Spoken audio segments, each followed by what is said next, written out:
네, 오늘 하나님 말씀을 보도록 하겠습니다. 오늘 하나님의 말씀은 요한계시록 21장 22절에서 22장 5절까지의 말씀입니다.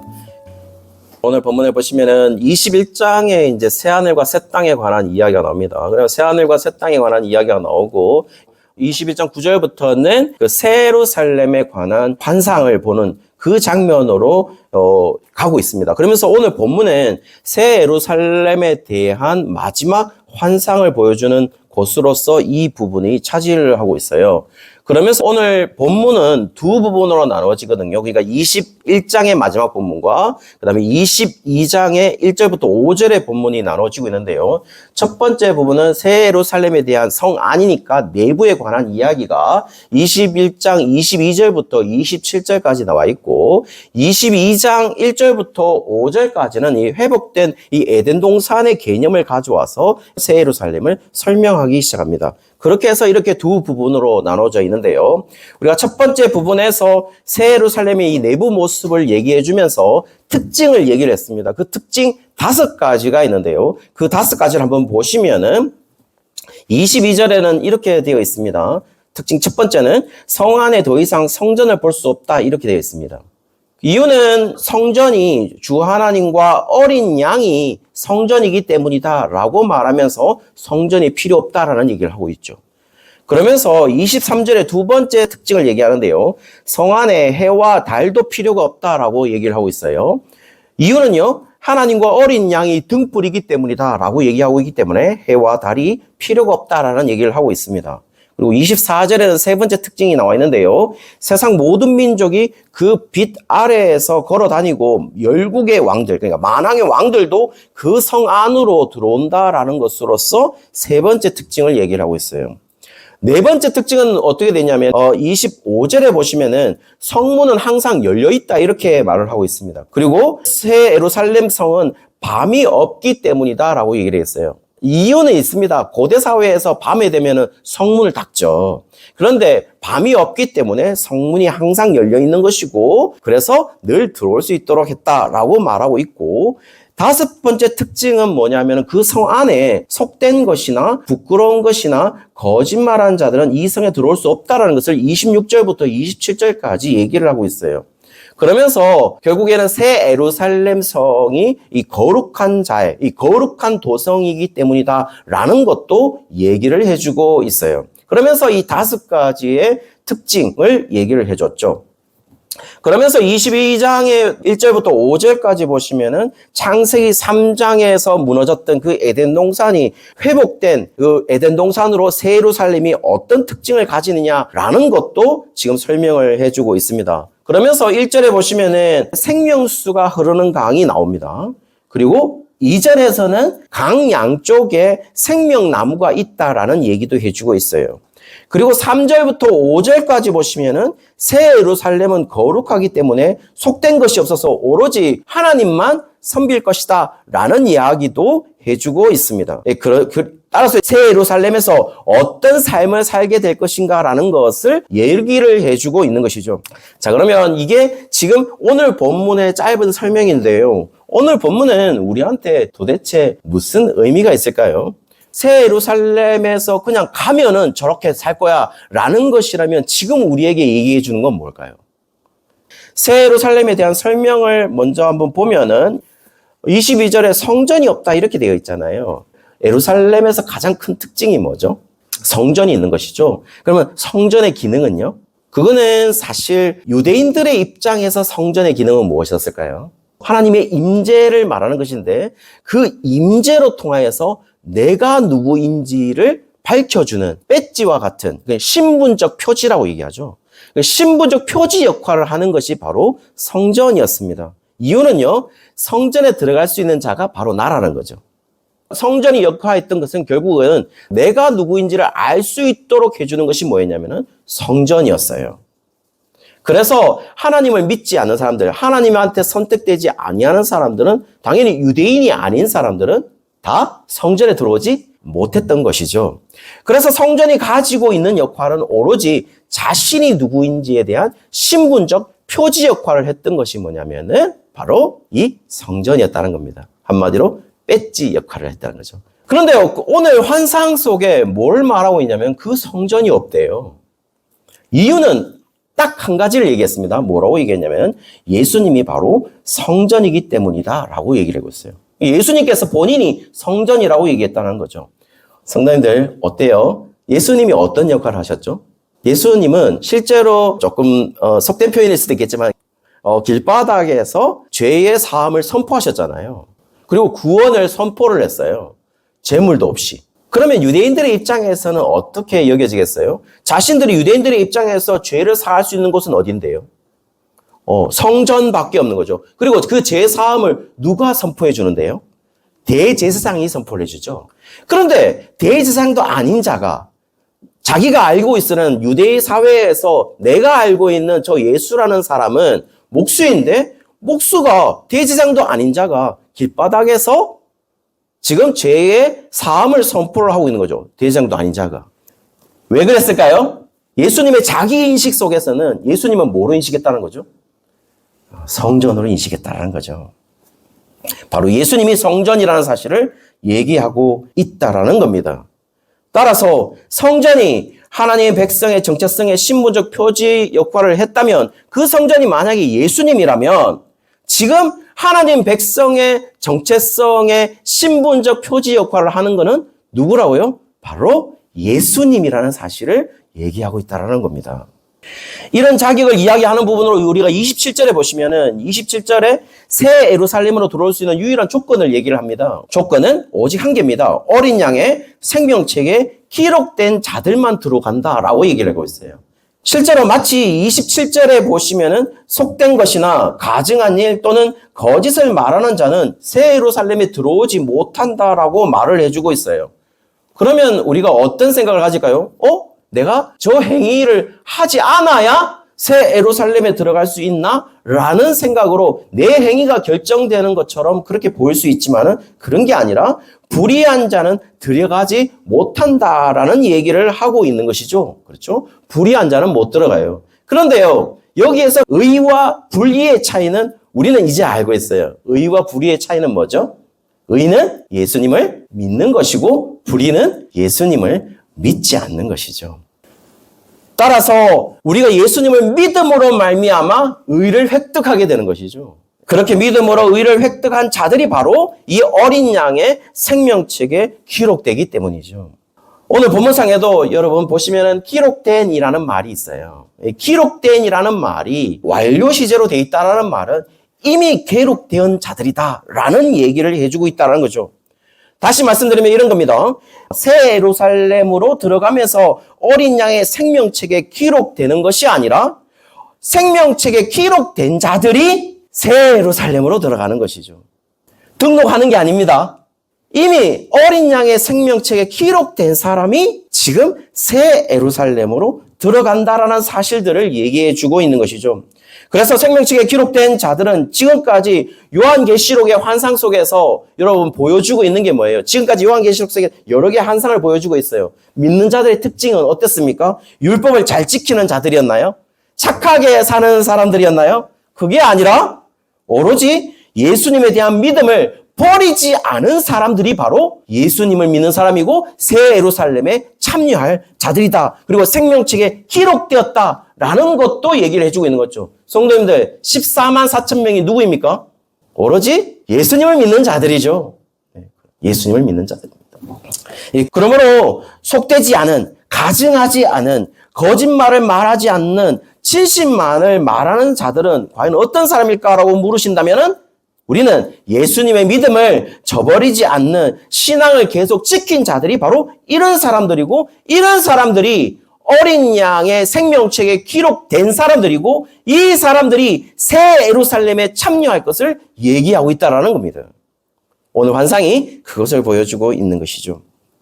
더 깊게 말하면 이런 겁니다. 새 예루살렘에 들어간 자들은 눈에 보이는 성전에 들어갈 수 있는 자격을 가진 사람들이 아니라 바로 예수님을 믿는 자로 어린 양의 생명책에 이미 기록된 자들이다라는 사실을 얘기해주고 있는 것이죠. 실제로 여러분 지금 이 요한계시록을 받고 있는 사람들은 어떤 사람들입니까? 이 요한계시록을 받는 사람들이 AD 1세기 후반부에 있는 사람들이라면 어떤 삶을 살아가고 있을까요? 그들은 이미 AD 70년에 성전이 파괴되어서 성전이 없어서 완전 그 현실을 바라보고 있는 자들이에요. 특별히 유대인들에게 입장에서는 성전이 없으니까 자신의 모든 소망들이 사라진 것 같겠죠. 그런데 오늘 본문 말씀이 뭐라고 말하냐? 그 성전이 바로 나다! 라는 얘기를 하고 있다는 것이죠. 그러면서 내가 성전이야. 너의 성전이 없어진 것이 아니다. 너의 소망이 사라진 것이 아니다. 너희가 갈 수 있는 성전이 사라진 게 아니야. 왜냐하면 내가 살아있으니까. 그러므로 너희의 소망은 나에게 있다는 사실을 계속해서 지금 죽음을 앞두고 있는 그 그리스도인들에게 계속 얘기해주고 있다는 것이죠. 그래서 전통적으로 이스라엘 백성들은 어떤 역할을 해야 되냐면은 빛이 되어서 이방인들을 자신들의 빛으로 인도하는 그 역할을 해야 되는데 지금 그들은 그 역할을 감당하지도 못했어요. 그 자신들의 역할을 상실해 버렸던 것이죠. 오히려 신약시대 때는 어떻게 했습니까? 이방인들을 짐승 취급을 했어요. 그런데요, 23절에 보시면은 이제 정확히 그 빛이 누구이신 또 밝혀주고 있습니다. 그 빛이 누구냐면은 예수님이 하나님의 백성들을 인도하실 것임을 얘기해주고 있죠. 왜냐하면 예수님이 빛이시니까요. 빛으로 인도하실 것이다 라는 얘기를 해주고 있어요. 그리고 24절에는 보시면 결국에는 이스라엘 백성들이 하지 못한 것을 예수님이 빛이 되시고 그 빛으로 열방을 인도하실 것이라는 거예요. 열방으로 확대되고 있다는 사실도 얘기해주고 있죠. 열방까지 예수님의 빛이 비치는 그 역할을 지금 보여주고 있어요. 25절에는요. 그 빛이 꺼지지 않는다고 얘기하고 있습니다. 꺼지지 않아서 항상 예루살렘 문이 열려있는 것처럼 열방에게도 계속해서 하나님의 백성으로 유입될 것이라는 사실들을 얘기해주고 있죠. 그거는 바울의 역사 속에서도 충분히 이거는 증명되고 있는 사실들인 것입니다. 그리고 그 백성의 특징들을 얘기해주고 있습니다. 언급되었던 27절에 보시면 속된 것이나 가증한 일, 거짓말하는 자는 결코 그리로 들어가지 못한다라고 말하고 있어요. 여기서 속된 것은 무엇일까요? 가증한 일은 무엇일까요? 거짓말하는 자가 누구일까요? 그러니까 27절 하반절에 이렇게 얘기해 보세요. 어린 양의 생명책에 기록되지 않는 사람들은 다 이런 사람들이다. 다시 말씀드리지만 예수님을 믿지 않는 것이 가증한 것이죠. 예수님을 믿지 않는 것이 속된 것입니다. 성도님들 다시 한번 말씀드립니다. 예수님을 믿지 않는 것이 거짓된 것입니다. 우리의 도덕적 윤리 가지고 믿음을 얘기하는 것이 아니라 믿지 않는 것. 오로지 의는 예수님을 믿는다는 것이 옳은 것이지 우리가 어떤 도덕적이고 윤리적인 것을 했다고 해서 우리의 의를 획득하는 게 아니에요. 그거는 자신의 옳음으로 만약에 구원을 받는 것이죠. 그렇다면. 그런데 우리의 옳음으로 구원을 받는 게 아니라 오직 예수 그리스도의 믿음으로 말미암아 우리가 의를 획득하게 되는 것이죠. 이 모든 설명에서 말하고 있는 것은 새 예루살렘의 구성원이 누구냐라는 겁니다.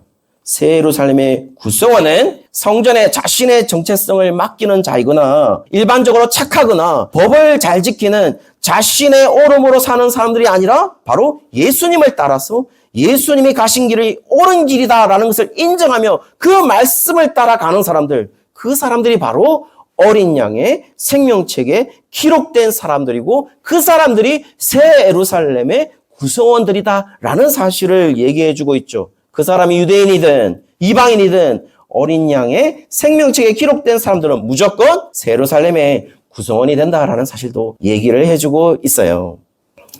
그러면서 22장에 연결해서 설명을 합니다. 그렇다면서 22장이 뭘 설명하고 있냐? 새 예루살렘에서 살아가는 삶의 방식을 얘기를 해주고 있습니다. 그 삶의 방식이 뭘까요? 여러분 22장 1절에 보시면 생명수가 흐르는 강을 마신다라고 되어 있어요. 에덴 동산과 비슷하죠.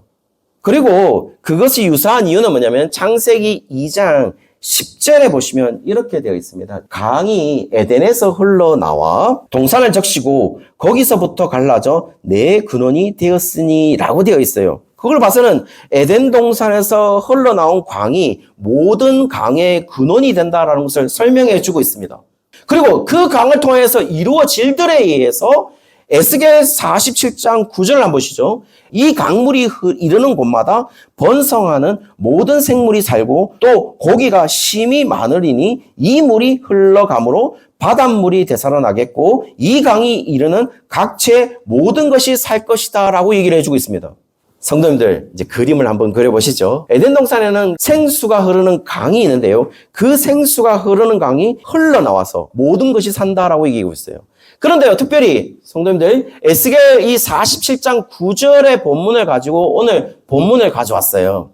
그런데요, 에스겔 47장 9절은 뭘 설명하는 구절인 줄 아십니까? 여러분께서 에스겔 47장 9절에 속해 있는 본문의 단락에 보면 보통 비전 성경이나 다른 성경이 제목을 붙여놨어요. 그 제목을 붙여놓은 곳이 모두 다 거의 99% 어떻게 붙여놨냐면 성전에서 흐르는 강이라고 되어 있어요.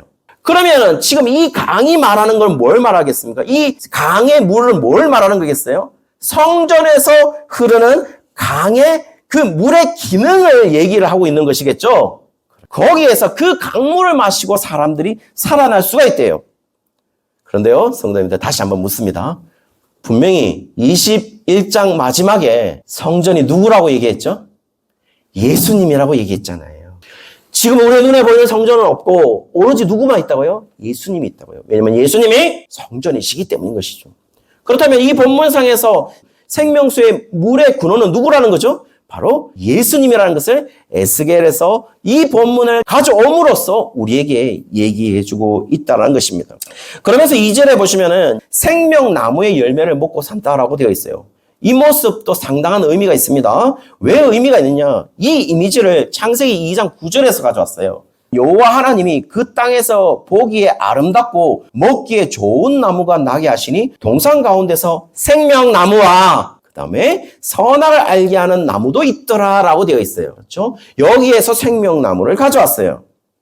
그런데요, 이것보다 더 본질적으로 오늘 본문과 거의 유사한 본문을 얘기하는 부분이 바로 에스겔 47장 12절인데요. 광자우가에 각종 먹을 과실나무가 자라서 그 잎이 시들지 아니하며 열매가 끊이지 아니하고 달마다 새 열매를 맺으리니 그 물이 성소로 통하여 나옴이라. 그 열매는 먹을 만하고 그 잎사귀는 약재료가 되리라라는 본문을 오늘 요한계시록이 가져왔어요. 자, 그렇다면요, 아까 다시 한번 말씀드립니다. 47장은 요 본문이 속해져 있는 제목은 뭐냐면 성전에서 나오는 물이에요. 성전에서 흐르는 물이라는 거죠. 다시 말씀드리면 성전에서 비롯된 기능을 이야기하고 있어요. 그 기능을 지금 요한계시록이 채택하고 있고 실제로 에덴 동산에서는 어떻습니까? 두 나무가 존재하죠. 생명나무와 선악을 알게 하는 나무가 존재를 하지 않습니까? 그러면은 실제로 우리가 생각하는 거는 생명나무는 건들지 못해요. 그런데 선악을 알게 하는 나무는 우리의 인간의 의지가 개입할 수 있는 나무가 거기 있는 것이죠. 그렇지 않습니까? 그래서 실패를 했잖아요, 우리가. 그런데 지금의 본문의 이미지는 보시죠. 선악을 알게 하는 나무가 있는 게 아니라 생명나무만 있어요. 그리고 에스겔은 뭐라고 말하고 있냐? 에스겔 47장 12절은 그 나무의 열매로 산대요, 우리가. 그렇다면 지금 본문에 있는 것은 생명나무인 것이죠. 그리고 생명수가 흘러나와서 그 생명수가 나무를 살리고 그 생명수에 의해서 살아난 나무들의 열매는 바로 생명나무의 열매들이 되는 것이죠. 그리고 그것을 먹음으로 말미암아 산다고 얘기하고 있어요. 다시 한번 말씀드립니다. 에스겔의 47장의 것을 인용하고 왔다면 이것은 성전에서 나오는 물이에요. 그런데요, 오늘 요한계시록 얘기해주고 있어요. 성전이 누구라고요? 예수님이라고요. 그리고 그 예수님으로 말미암아 우리는 열매를 먹는 것이고 물을 마신다라는 것을 얘기해주고 있고, 지금 본문에서 새 예루살렘에 있는 이 모습은 결국 선악을 알게 하는 나무는 없잖아요. 다시 한번 말씀드리면 인간의 의지가 개입될 수 있는 어떤 요소도 없다라는 것을 얘기해주고 있다라는 것이죠. 성도님들, 우리가 하나님의 계획을 버리고 우리가 인간의 의지가 개입되었을 때 어떤 일이 일어났나요? 선악을 알게 하는 나무의 열매를 먹는 실패의 역사들을 우리가 가지게 되었다는 사실을 안다면은 지금 새 예루살렘은 어떤 성격을 가지고 있느냐? 결국 하나님의 의지밖에 없는 것이죠. 예수님의 의지만이 여기에 있는 것이죠. 그리고 그 의지로 우리가 산다, 생명이 있다라는 얘기를 우리한테 계속해서 던지고 있다라는 겁니다. 더 중요한 거는요. 지금 이걸 누구한테 얘기하고 있냐? 죽어가고 있는, 순교를 당하려고 하고 있는 그리스도인들에게, 생명이 끊어질 그 사람들에게 이 이야기를 하고 있다라는 겁니다. 22장 3절에 보시면 거기에 있는 구성원들이 할 수 있는 행동을 얘기했어요. 뭐라고 얘기했냐면 하나님만 경배를 한대요. 성도님들 다시 한번 말씀드립니다. 하나님을 경배한 자들이 여기에 구성원들이 되는 것이 아니라 구성원이 된 자들이 어떻게 한다고요? 하나님께 경배한다라고 말하고 있어요. 4절에서는요. 아담의 범죄 후에 하나님을 만나지 못하는 상황이 되어졌는데 그 문제를 가지고 있었지만 이제 어떻게 한다고요? 하나님을 볼 거래요. 전에는 오로지 밤이 없는 낮과 같이 계속 밝을 것이다 라고 얘기하고 있다는 것은 뭘 말하는 것입니까? 하나님과 함께 있는 상태로 영원히 유지할 것이다 라는 것을 얘기해 주고 있죠. 그 삶이 바로 영원히 왕처럼 사는 삶이다 라는 것도 얘기를 해주고 있어요. 왜냐하면은 성도님들 이 모습이 어떤 모습인가요? 바로 아담이 타락 이전에 완전한 아담일 때에 하나님의 형상으로 회복될 것임을 얘기해 주고 있죠. 당시 모세 오경 속에 창세가 기록되던 그 시절에 창세기 이야기를 하면서 지금 히브리 노예였던 자들이 탈출해서 그 사람들에게 모세가 얘기를 해주고 있어요. 창세기를 이야기하면서. 뭐라고 했냐면은 너희들은 하나님의 형상이야. 우리 모양대로 우리 형상대로 너희들을 창조했어 라고 얘기를 했다는 겁니다. 그러면은 당시 지금으로부터 3,500년 전에 고대 근동의 이집트에 당시 사람들은 하나님의 형상, 그냥 신의 형상을 누구로 봤을까요? 그 사람들은 어떻게 받아들였을까요? 신의 형상은 딱 한 사람밖에 없습니다. 누구죠? 바로입니다. 바로밖에 없습니다. 그런데요, 성도님들 굉장히 놀랐겠죠? 왜 놀랐을까요? 나는 노예였는데 바로와 전혀 다른 삶을 살았는데 저 위치를 가본 적이 없는데 그런데 모세가 얘기하고 있는 거죠. 너희가 바로 거기에 있는 사람들이라고. 그리고 오늘 본문은 얘기하고 있죠. 뭐라고요? 너희가 거기로 회복될 거라고. 그래서 왕 노릇한다 이렇게 얘기를 하고 있는 것입니다. 아무것도 아닌 자들이 그 얘기를 하고 있다는 거죠. 누구의 의지로 된 겁니까? 예수님의 의지인 것이죠. 하나님의 의지인 것이죠. 인간의 의지로 되었다라고 단 한 군데도 얘기를 하고 있지 않아요. 그렇다면 우리에게 남겨진 것은요. 그럼 이 땅에는 어떻게 사는 건데요? 라고 그 문제가 우리에게 남겨져 있는 것이죠. 지금 현실은 어떻습니까? 너무 다른 세상이 펼쳐져 있어서 우리의 마음이 너무 힘든 거죠. 실제로 요한계시록을 받는 성도들은요. 자신들이 완전히 회복된 아담처럼 느껴지지 않을 겁니다. 왜냐하면은 지금 자신의 죽음이 내 눈앞에 와 있거든요. 아, 내가 왕인데 어떻게 죽지? 왜 왕한테 내가 죽는 거야? 그러면 왕한테 죽는 사람은요? 그냥 죄인들밖에 없습니다. 그런데 내보고 왕이라고요? 전혀 생각되지 않는 것이죠. 힘없는 노예처럼 느껴질 수도 있을 것 같아요. 그런 그들이 과연 에덴 동산에 타락 이전에 아담과 같다고 느낄 수 있을까요? 4절에서 5절까지 보시면요. 그런 하나님의 백성들에게 이 환상이 그럼에도 불구하고 그 백성들에게 너희들이 진정한 왕이라고, 왕노를 할 거라고, 진정으로 너희가 승리자라고 그렇게 얘기를 하고 있다라는 겁니다. 너희들이 새 예루살렘의 주인공들이라고 그렇게 얘기하고 있다는 것이죠. 너희들이 진정으로 어린 양의 생명책에 기록된 자들이라고, 이미 기록된 자들이라고 그렇게 얘기하고 있다는 겁니다. 그러므로 이 시기를 견디고 인내할 것을 얘기하고 있는 것이죠. 너희가 누구인지 알라는 것입니다. 너희가 누구고 너희가 어떤 사람인지 너의 아이디가 무엇인지를 정확하게 인식하고 있으라는 것이죠. 이 시대도 마찬가지입니다. 너무나도 알기 어렵죠. 내가 누군지, 내가 어떤 사람인지, 내가 무엇하는 사람인지. 사랑하는 성도님들, 이 노래를 아시나요? 나는 반딧불 노래가 있습니다. 이 노래 보면 가사가 이렇게 되어 있습니다. 나는 내가 빛나는 별인 줄 알았어요. 반딧불이 개똥벌레잖아요. 그렇죠? 개똥벌레인데 나는 내가 빛나는 별인 줄 알았어요. 한 번도 의심한 적 없었죠. 몰랐어요. 난 내가 벌레라는 것을. 그래도 괜찮아. 나는 눈부시니까. 하늘에서 떨어진 별인 줄 알았어요. 소원을 들어주는 작은 별. 몰랐어요. 난 내가 개똥벌레라는 것을.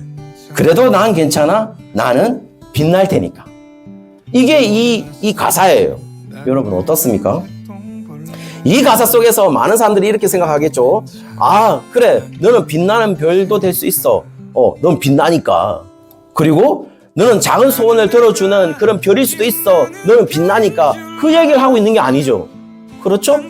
너는 빛나는 별이나 하늘에서 떨어진 별로 소원을 들은 작은 별로 생각하지 말라는 거예요. 너는 뭔데요? 너는 벌레라는 겁니다.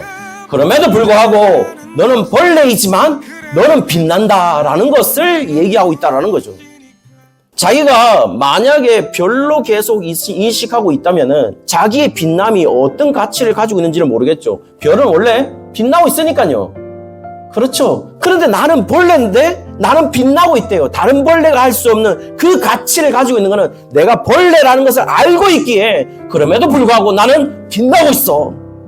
오늘 본문과 맞다고 생각합니다. 저는. 우리는 우리의 정체성을 혹시 우리가 별이라고 생각해서 빛을 내고 있다라고 생각하고 있지는 않습니까? 우리 별이 아닌데. 우리가 벌레이지만 빛을 내고 있는 그 가치를 가진 사람이다라는 것으로 혹시 생각하고 있나요? 이 두 개가 정말 혼란한 세상 속에서 우리는 살아가고 있다라는 겁니다. 이 시기에 과연 어떻게 살 것인지에 대해서 우리에게 해답을 주는 본문이 바로 오늘 이 본문이라고 생각하는 것이죠. 우리는 옛 하늘과 옛 땅에 속해 있거나 옛 예루살렘에 속해 있는 거기에 주민등록증이 있는 사람들이 아니라 거기에 우리 아이디가 있는 것이 아니라 오늘 본문은 계속해서 뭘 말하냐? 새 하늘과 새 땅에 그리고 새 예루살렘에 우리의 아이디가 있어, 우리의 신분증이 있어, 우리의 주민등록증이 있어 라고 지금 우리에게 얘기를 해주고 있고 거기에 우리의 소망이 있는 것이다 라는 얘기를 해주고 있다는 것이죠. 그리고 새 하늘과 새 땅에 살아가는 그 삶이 지금 우리의 살고 있는 이 삶에 투영되고 있는가라는 것을 오늘 본문이 얘기를 해주고 있다는 것이죠. 우리는 이 현세에 살고 있어요. 그런데 우리 신분은요, 어린 양의 생명책에 이미 기록된 사람들이라고요. 그러면 우리의 아이디는요, 새 하늘과 새 땅의 아이디를 가지고 새 예루살렘의 아이디를 가지고 이 땅에 살아가는 사람들이잖아요. 그렇다면 거기에 삶을 지금 이 땅에 투영해야 되지 않겠습니까? 그렇다면 우리는 뭐죠? 단 한 번도 하나님은 우리가 왕이 아니라고 말한 적이 없으세요. 너는 이 땅에서는 왕노를 하지 못하고 천국에 와야만 너는 왕노를 할 수 있어 라고 오늘 본문은 얘기하지 않아요. 너희는 이미 왕이었다고요. 왜냐하면 우리가 예수 그리스도를 믿음으로 말미암아. 그런데요, 지금 이 본문을 받고 있는 수신자들은 지금 어떤 삶을 살고 있느냐? 이제 순교를 눈앞에 들고 살아가는 사람들이라는 겁니다. 그 사람들이 지금 왕이다 라고 얘기를 해주고 있다는 것이죠. 그러므로 그 소망으로 내가 오늘을 살아낼 것이다 라는 얘기를 해주고 있다는 것입니다. 사랑하는 성도님들, 우리는 왕처럼 보이지 않죠. 다시 내일 가면요, 우리는 다시 왕처럼 아닌 삶으로 살아갈 수도 있을 것 같아요. 내 말을 듣지 않는 아내, 내 말을 듣지 않는 남편, 내 말을 듣지 않는 직장, 내 말을 듣지 않는 모든 가정들, 내 아들들, 자녀들, 그 속에서 여전히 나의 말을 듣지 않는 사람들이지만 나는 여전히 하나님이 나의 아이디를 결정했는데 그게 뭐라고요? 너는 새 예루살렘의 새 하늘과 새 땅의 왕으로 내가 너희를 아이디를 결정했어. 그렇다면 지금 현재를 그렇게 살아갈 수 있지 않겠습니까? 누구 때문에요? 우리 의지가 아니라 하나님이 우리에게 주신 의지로 말이죠. 내일 월요일이 시작됩니다. 그렇게 살아갈 수 있는 우리 모든 성도님들 되시기를 주의 이름으로 축원합니다.